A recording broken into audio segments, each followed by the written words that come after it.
Waalaikumsalam Waalaikumsalam warahmatullahi warahmatullahi wabarakatuh. wabarakatuh. Yang terhormat Bapak Rahmat Syah, SPD MKes dan teman-teman yang saya banggakan, perkenalkan kami dari kelompok 1 akan mempresentasikan tentang konsep dasar lingkungan secara alami. Yang pertama akan saya bacakan.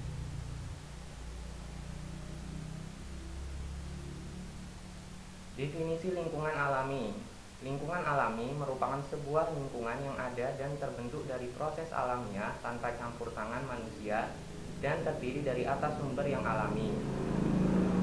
Sumber alami ini meliputi ekosistem serta berbagai komponen fisik seperti unsur biologi. Dalam sebuah lingkungan alami, tingkat keragaman makhluk hidupnya juga sangat tinggi. Contoh lingkungannya seperti gunung, danau, laut, sungai, rawa, hingga hutan.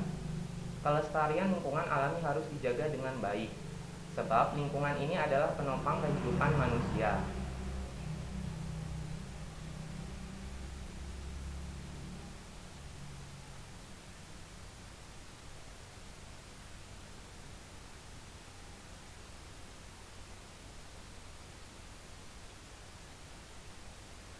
Menurut Undang-Undang Lingkungan Hidup Nomor 23 Tahun 1997, lingkungan adalah kesatuan ruang dengan semua benda, daya, keadaan, dan makhluk hidup, termasuk manusia dan perilakunya yang mempengaruhi kelangsungan kehidupan dan kesejahteraan manusia serta makhluk hidup.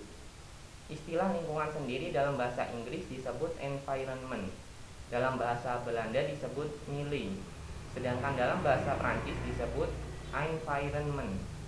Dalam lingkungan terjadi interaksi yang dinamis antara manusia dengan manusia yang lainnya, antara manusia dengan komponen biofisik kimia. Interaksi tersebut tidaklah selalu sederhana, tetapi sangat kompleks.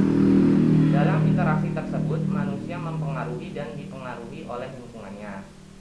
Selanjutnya akan dibacakan oleh Saudari Akasa.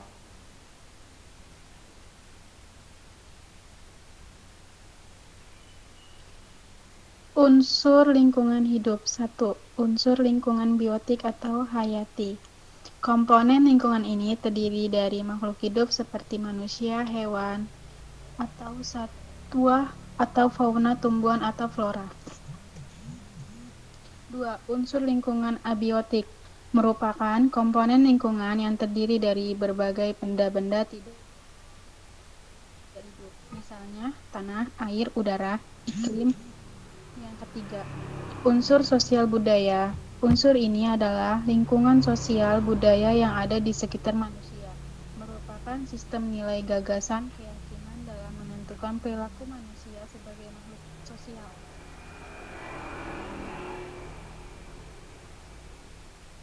Lanjut, Man.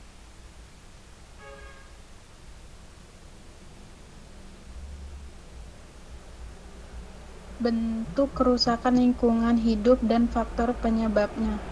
Lingkungan hidup mempunyai keterbatasan, baik dalam hal kualitas maupun kuantitasnya. Dengan kata lain, lingkungan hidup dapat mengalami penurunan kualitas dan penurunan kuantitas. Penurunan kualitas dan kuantitas lingkungan ini menyebabkan kondisi lingkungan kurang atau tidak dapat berfungsi lagi untuk mendukung kehidupan makhluk hidup yang ada di dalamnya. Kerusakan lingkungan hidup dapat disebabkan oleh beberapa faktor. Berdasarkan penyebabnya, kerusakan lingkungan dapat dikarenakan proses alam dan karena aktivitas manusia.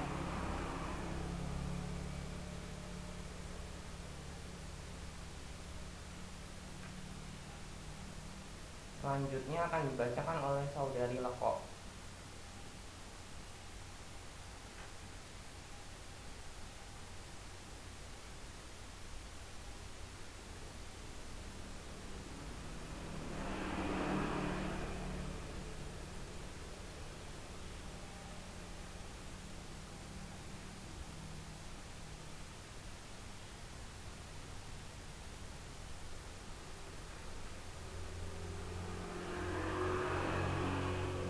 Kayaknya belum join deh.